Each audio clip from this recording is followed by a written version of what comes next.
வீற்றிருக்கும் எனது அன்பு உள்ளங்கள் அனைவருக்கும் எனது மனமான நன்றியும் வணக்கத்தையும் தெரிவித்துக் கொண்டு எனது ஆசானான டி.எம். பாலமுருகன் அவர்களின் பொற்பாதம் பணிந்து என் பணியை துவங்குகின்றேன். முருகா, முகுந்தமாள் மருகா, முன்னவனா மூத்தவனாம் அனைவருக்கும் முதல்வனாய் விளங்கும் கணபதிக்கு பின்பிறந்தவன் முருகனே, செந்தில் முதல்வனே, மாயோன் மருகனே, ஒரு கைமோன் தம்பியே, உம்முடைய தண்டைக்கால் எப்பொழுதும் மறவாத நம்பியே வாழும் இக்குறிஞ்சிலுள்ள கொற்றவனுக்கு மகளாய் பிறப்பெடுக்க வைத்தாய்.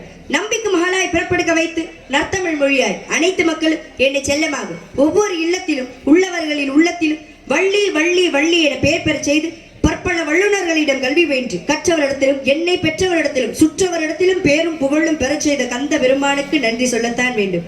மேலும் இக்குறிஞ்சிலுள்ள கொற்றவனுக்கு மகளாய் பிறப்பெடுக்க வைத்து தத்தி தத்தி தாவி குதித்து விளையாடும் பிள்ளை பிராயம் கடந்து துள்ளி தெரியும் பள்ளி பருவத்தில் கூட என்னை யார் நகைக்காத வண்ணம் வள்ளி என பெயருக்கு தகுந்தாற்போல் பெரியவர் முதல் என்னில் சிறியவர் வரை யாரையும் பகைக்காத வாழ்வு கொடுத்தபடி வேலவா, உன் பாதம் தொட்டு என் பணியை துவங்குகின்றேன் சுவாமி.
உள்ளங்களுக்கு நன்றி என்கிறது வணக்கம். கந்தனை பணிந்து காரியம் துவங்கியிருந்தாள்.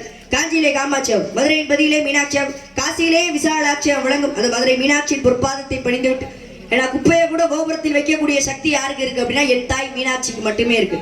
அப்பேற்பட்டவையின் பொற்பாதத்தை பணிந்து விட்டு பணியை தூங்கும்.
அருமையான பக்கம் மேளம்.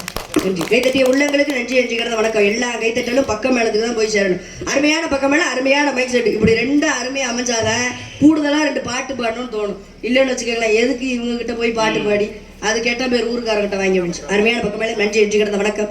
கந்தனை பணிந்து காரியம் துவங்கியிருந்தாள். காஞ்சியிலே காமாட்சியாவும் அந்த உமையவனின் அருளை பெற்றிருந்தாள். அண்டருக்காய் நெஞ்சருந்தி அம்பலத்தில் ஆதிசிவன் தொண்டனுக்கு தொண்டன தொண்டு செய்வது எக்காலம், தொண்டனுக்கே தொண்டு செய்ய இறங்கி வருவாராம் சிவபெருமான். அதனாலதான் இன்று மதுரையின் பதிலே 64 திருவிளையாடலை புரிந்தார். நமக்காக தான் விறகு விற்றார், மாணிக்கம் விற்றார், வளைய விற்றார். பொதுவாகவே அவரை வேண்டவங்களுக்குலாம் அவர்களோட பக்தர்களுக்கெல்லாம் விளையாடுறதுதான் சிவபெருமானோட வேலையே. அது மாதிரி என்ன பண்ணாரு, காசி மாநகரிலே பிச்சைக்காரனாக உருமாறி காசி நகரம் முழுவதும் பிச்சை எடுத்தாராம். யாரு? சிவபெருமான். அப்படி பிச்சை எடுக்கிறாரு. காலையில இருந்து மாலை வரையும் பிச்சை எடுக்கிறாரு. யாருமே பிச்சை போடல. கடைசியா வந்து ஒரு பிச்சைக்காரன் போய் சாக்கடை ஓரமா ஒரு பிச்சைக்காரன் உட்காந்துருக்கேன். அந்த பிச்சைக்காரன் கையில சாப்பாடு வச்சிருக்கேன். அவன்கிட்ட போய் பிச்சை கேட்கிறாரு. அப்பா காலையில இருந்து பிச்சை கேட்டுட்டு இருக்கேன், யாருமே பிச்சை போட மாட்டாங்க, நீ கையில சாப்பாடு வச்சிருக்க, அத கொஞ்சம் எனக்கு தந்துட்டு நீயும் கொஞ்சம் சாப்பிடுவான்னு சொல்ல. அவர் என்ன பண்ணாரு, மொத்த சாப்பாட்டை எடுத்து இவர் கையில கொடுத்துட்டாரு. இவருக்கு ஒண்ணும் புரியல. என்னடா அதிகமா வச்சிருக்கவனுக்கே கொஞ்சமா கொடுக்க மனசு வர மாட்டேங்குது, அவனே சாப்பாடு கொஞ்சம் தான் வச்சிருக்க, அது பிச்சைக்காரன் மொத்தத்தையும் என்கிட்ட கொடுத்துட்டானே, இவனுக்கு வந்திருக்கிறது யாருன்னு தெரியுமா அப்படின்னு சொல்லி அவர்கிட்டே கேட்கிறாரு. யாரு? பிச்சைக்காரனாக வந்த சிவபெருமான் கேட்கிறாரு. ஏப்பா மொத்த சாப்பாட்டே என்கிட்ட கொடுத்துட்டியே, நீ சாப்பிடுறதுக்கு என்ன பண்ணுவ? இல்ல பசியா இருக்குன்னு சொன்னியே, நீ ஏன் சாப்பிடு அப்படின்னு சொல்ல. வந்திருக்கிறது யாருன்னு உனக்கு தெரியுமான்னு சொல்லி கேட்க. ஏப்பா பசியா இருக்குதுன்னா முதல் சாப்பிடு, அதுக்கப்புறம் நான் சொல்லு வந்திருக்கிறது யாருன்னா எனக்கு தெரியும்னு சொல்ல. வந்திருக்கிறது யாருன்னு தெரியுமா? உனக்கு எப்படி தெரியும்? எப்படி சொல்றேன் சொல்லு அப்படின்னு சொல்லி கேட்க. வந்திருக்கிறது யாருன்னு உனக்கு தெரியும்னு சொல்றல, யாருன்னு சொல்லு பார்க்கலான்னு சொல்லி கேட்க. அப்ப அந்த பிச்சைக்காரன் சொல்லியிருக்கான், ஐயா எனக்கு தோல் நோய் இருக்கு, என் பக்கத்துல வரவே எல்லாரும் அருவருப்பு படுவாங்க, ஆனா என்னையும் மனுஷனா மதிச்சு என்கிட்ட வந்து பிச்சை கேட்கிறியே, அதுல இருந்தே தெரியலையா இந்த உலகத்தையே ஆளக்கூடிய பரம்பொருள் நீ என்று அப்படின்னு சொன்னாரு. அப்ப என்ன நன்றி கைத்தட்டிய உள்ளங்களுக்கு நன்றி கலந்து வணக்கம். இப்ப எதுக்காக சொன்னாங்க அப்படின்னா, இப்படி எல்லாம் அவரோட பக்தர்கள்ட்ட விளையாடுவது சோதிப்பதுமே அந்த சிவபெருமானோட வேலை. அப்பேற்பட்டவரின் பொற்பாதத்தை பணிந்து விட்டு பணியை தூங்கும். டீ எல்லாம் குடிக்கக்கூடாது. Bye.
வணக்கம் வணக்கம் வணக்கம். முல்லை குறிஞ்சி மருதம் நெய்தல் பாலை காலத்தில் குறிஞ்சி நிலத்தை ஆட்சி புரியும் எனது தந்தையின் பெயர் நம்பிராஜ், தாயார் பெயர் அங்கை மோகினி, எமது பெயர் வள்ளி. எனக்கு உடன்பிறவாத சகோதரர்கள் 7 பேர். 7மே ஆண் பிள்ளைனால மீனாட்சி போல ஒரு பெண் பிள்ளை இல்லை என்று எங்க அப்பாவுக்கு ரொம்ப நாளா வருத்தம். ஏன்னா எத்தனை ஆம்பளை பிள்ளை இருந்தாலும் மகாலட்சுமி கலாட்சியமா வீட்டுக்கு ஒரு பொம்பளை பிள்ளை விடன்னு எல்லாரும் ஆசைப்படுவாங்க. அப்படி ஆசைப்பட்டு இருக்கும் போது வள்ளி கிழங்கு தோன்றும் இடத்துல பள்ளத்திலிருந்து எடுத்து வந்து என்னை ரொம்ப செல்லமாக சீரும் சிறப்புடன் வளர்த்து வருகிறார். பெண் பிள்ளை பிறந்தால் காவலுக்கு அனுப்புவதாக அப்பாவோட வேண்டுதல். அந்த வேண்டுதலுக்கு எனக்கு இன்று நான் காவல் புரிய வந்திருக்கிறேன். என்னுடன் என் உயிர் தோழி ஒருத்தி வந்திருக்கா. அதை விட பேர் அழகி ஒருத்தி வர போறா. அவளை பாத்தீங்கன்னு வச்சுக்கோங்க, அவளோட அழகுல நீங்க எல்லாம் தொப்பு கட்டின்னு விழுந்துருவீங்க. அவ்வளவு ஒரு பேர் அழகு. பெண்ணுக்கு பெண்ணே பேராசை கொள்ளும் பேர் அழகி. எனக்கு தோழியை விட தோழி மாதிரி தான் பிடிக்கும். அப்படியா? இவ்வளவு நல்ல ஒரு நினைச்சு. சரி இருக்கட்டும், இருந்துட்டு போகுது. அவளும் வருவா. நாட உலகத்துல இவ்வளவு ஒரு அழகு நீங்க யாருமே பாத்துக்க மாட்டீங்க. அவ்வளவு ஒரு அழகு. அதுக்கு முன்னாடி என் சொந்த பந்தன்லாம் என் மனசுல என்ன இருக்குன்னு சொல்லணும்ல. யாரு நினைச்சிட்டு இருக்கேன்? கந்தனை, கடம்பனை, கார்த்திகேயனை, கதிர்வேலனை, சண்முகனை, சரவணனை, குகனை, யாரு முகனை, அந்த பால முருகனை நினைச்சு முருகி கொண்டிருக்கேன். இந்த முருகப்பெருமானுக்கு எத்தனை நாமங்கள் இருந்தாலும், எத்தனை பெயர் இருந்தாலும் ஞான பண்டாரன்னு சொல்லி ஒரு பேர். எங்க ஞான பண்டாரன்னு சொல்லி பேர் சொல்லுங்க. இதுக்காச்சும் வாயை திறங்க பாப்போம். எங்க ஞான பண்டாரன் பேரு? பரவாயில்ல. பழனியில பேர் ஞான பண்டாரன். ஏங்க ஞான பண்டாரன் பேர் வச்சாங்க? இந்த மாசம் எல்லாருமே மாலை போட்டு போவோம் ஐயாவை பார்க்க. பழனிக்கு போவோம். பாத யாத்திரை போறவங்க நிறைய பேர் இருக்காங்க. பாத யாத்திரை போயிட்டு வந்தவங்கிட்ட கேட்போம், சாமியை எந்த அலங்காரத்துல பாத்தீங்கன்னு. எல்லாரும் என்ன சொல்லுவாங்க? ராஜ அலங்காரத்துல பார்த்தோன்னு சொல்லுவாங்க. ஏங்க பண்டாரமா பா அது எப்படி? ஆண்டியா பார்த்தா நம்மளே ஆண்டி ஆக்கில உட்கார வச்சிருவாரு. யார் சொன்னது? ஆண்டியா பார்த்தா ஆண்டி ஆக்கி உட்கார வச்சிருவாரு. எந்த கோலத்தில் போய் அமர்ந்தாரோ அதே கோலத்தில் போய் பார்ப்பதுதான் சிறப்பு. 6 படை வீட்லயுமே இல்லாத தனி சிறப்பு எங்க இருக்குன்னா அந்த பழனிக்கு மட்டும்தான் இருக்கு. ஏன்னா அங்கதான் போய் ஆண்டியா உட்காந்துருக்காரு. பண்டாரனாலே நம்ம பொதுவா என்ன நினைப்போம்? ஒண்ணும் இல்லாதவன், பரதேசி பெயர். பண்டாரனா தானே அர்த்தம். ஆனா தமிழ்ல என்ன அர்த்தம் பண்டாரத்துக்கு அப்படின்னா தன் முன் செல்வத்தை குவித்து வைத்திருப்பவன் என்று பொருள். அப்ப எல்லா செல்வமும் இருக்கிறவரு ஏன் ஆண்டியா போய் பழனியில உட்கார்ந்துருக்காரு? என்ன காரணம்? ஒரு கட்டத்துக்கு மேல தனக்கு செல்வமே உதவாது, ஞானம் தான் உதவுன்னு தெரிஞ்சதுக்கு அப்புறம் ஞான பண்டாரமாக போய் பழனியில அமர்ந்துட்டாரு. அவ என்ன பண்ணணுமா? இப்ப மகாலட்சுமியை வணங்கணும்னு வச்சுக்கோங்களேன், அவ செல்வத்தை கொடுப்பா. இதே சரஸ்வதியை வணங்கணும் அப்படின்னா ஞானத்தையும் கல்வியையும் கொடுப்பா. ஆனா ஞானத்தையும் செல்வத்தையும் தரக்கூடிய ஒரே தெய்வம் யார் அப்படின்னா அந்த பழனி மலையில இருக்க பழனி ஆண்டவர் மட்டும்தான். அப்ப இந்த வருஷம் எல்லாரும் போனீங்க பழனிக்கு அப்படின்னா ஒரு தடவை பண்டார கோலத்திலையும் போய் பார்த்துட்டு வந்து அடுத்த வருஷம் கேட்பேன், இந்த வருஷம் எப்படி இருந்துச்சுன்னு அடுத்த வருஷம் வந்து உங்கள்லாம் கேட்பேன். சிறப்பா இருக்கும் அப்படின்னு சொல்லிக்கொண்டு. எதுக்காக காவலுக்கு வந்தேன்? காவல் வந்து எதுக்காக வந்தேன்? இருக்குமா? காவல் பார்க்க வந்தேன் கிடையாது, காதலிக்க வந்தேன். அதனால யார் மேல இல்லம்மா எனக்கு தெரியாதே அப்படின்றேன் கிடையாது. காதல் யாரு சாதாரணப்பட்டவரையா காதலிக்கிறேன்? அந்த முருகப்பெருமானையே காதலிக்கிறேன். எப்பேற்பட்ட காதல் என்னுடைய காதல்னு சொல்லி முடிச்சுட்டு எதுக்காக காதலிக்கிறேன்னு அப்புறமா சொல்றேன்.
கைத்தட்டிய உள்ளங்களுக்கு நன்றி நன்றி கடந்த வணக்கம். எல்லா கைத்தட்டலும் முருகத்துக்கு தான் போய் சேரணும். ஏன்னா வந்து எல்லாராலையும் வந்து ஜதி சொல்லிக்கிட்டே வந்து வாசிக்க முடியாது.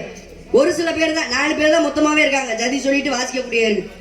அது வந்து அதுக்காகவே படிச்சனால அந்த ஜதி சொல்லிட்டு வாசிக்கிற தன்மையும் அந்த திறமையும் இருக்கு. நன்றி நன்றி கடந்த வணக்கம். குறிப்பில்லாமல் பேசக்கூடாது, குறிக்கோள் இல்லாமல் வாழக்கூடாது. அப்படி வாழ்ந்தவர்கள் அனைவருமே அவர்களும் வாழ்ந்தார்கள், மற்றவர்களை வாழ வைத்தார்கள். வள்ளலார்ல இருந்து திருவள்ளுவர் வரையும் சொல்லலாம். எல்லாருக்குமே ஒரு ஒரு சிறப்பு.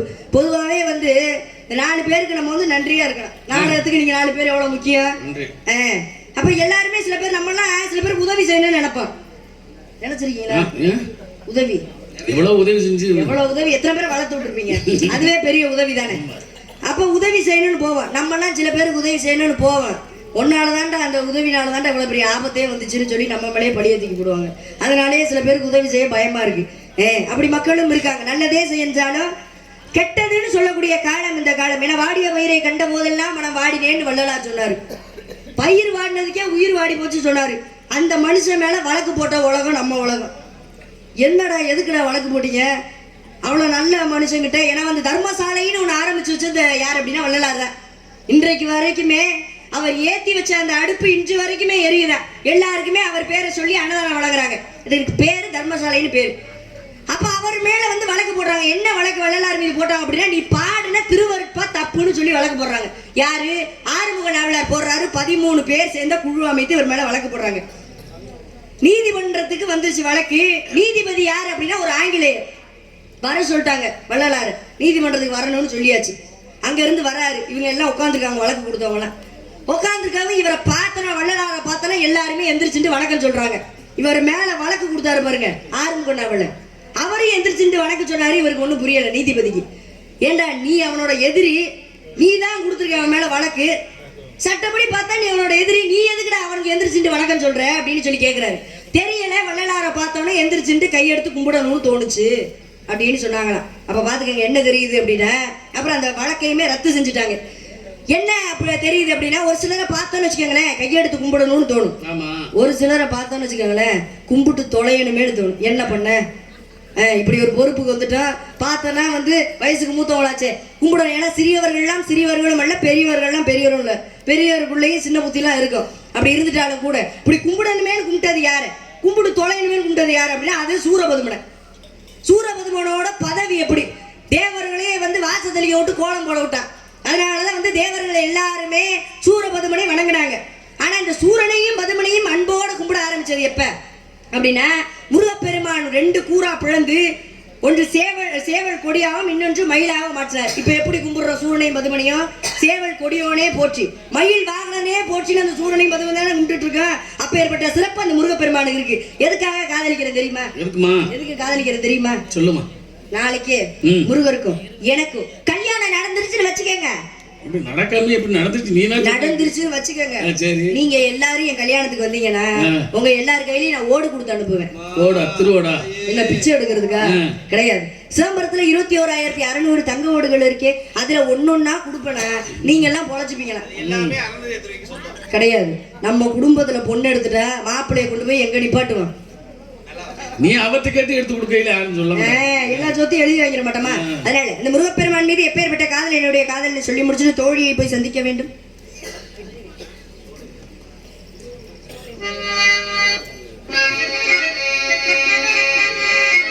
ஹலோ ஹலோ ஹலோ சோலைமலை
சோலை மலை ஊரும் கோலக்குயில் பாடும்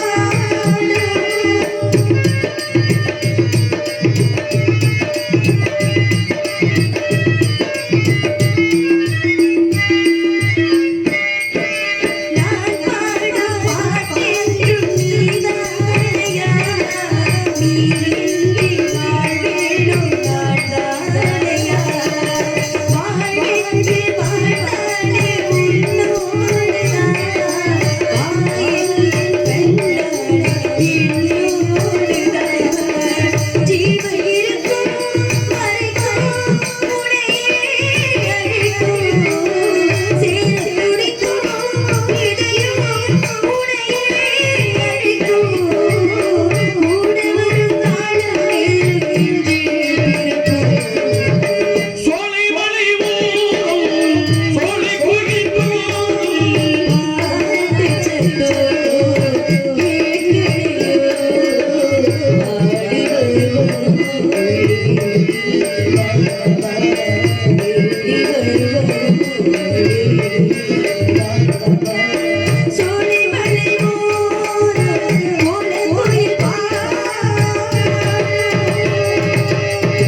இப்பேற்பட்ட காதல் என்னுடைய காதல் நீங்க எல்லாம் எத்தனை வயசுல காதலிச்சீங்க? நான்லாம் 20 வயசுலயே 20 வயசுல காதலிச்சீங்க. நீங்க அவன் 15லயே 15. அண்ணன் நீங்க 21. 21 வயசுல காதலிச்சீங்க. ஆரம்பிக்கிறாங்க. நான் எப்ப காதலிச்சேன் தெரியுமா? எனது 5 வயது அறியா பருவத்தில் எனக்கு வாழ்வு தருவேன் என்று வரன் கொடுத்த அந்த வடிவேலனை 5 வயசுல இருந்து காதலிச்சிட்டு இருக்கேன். உங்களை மாதிரி காதல் கிடையாது. புனிதமான காதல், தெய்வீகமான காதல். கட்டுனா அவர்தான் கட்டுவேன், இல்லாட்ட இல்லைனாலும் அவர்தான் கட்டுவேன். ஏன்னா காதலிச்சவரே கரம் பிடிக்க வேணும் நான் ஒரு குறிக்கோளோட வாழ்ந்துட்டு இருக்கேன். அதனால இதோட என்னோட வேலையை முடிச்சுட்டு சொல்லி முடிச்சுட்டு காதல் எப்பேற்பட்ட காதல் அவருக்காக நான் இப்படிலாம் காத்துக்கிட்டு இருக்கேன்னு சொல்லி முடிச்சுட்டு அந்த காதலை பத்தி சொல்லும் போதெல்லாம் அந்த கோயில்ல இருந்து வெற்றி வெற்றி என்று கோயில்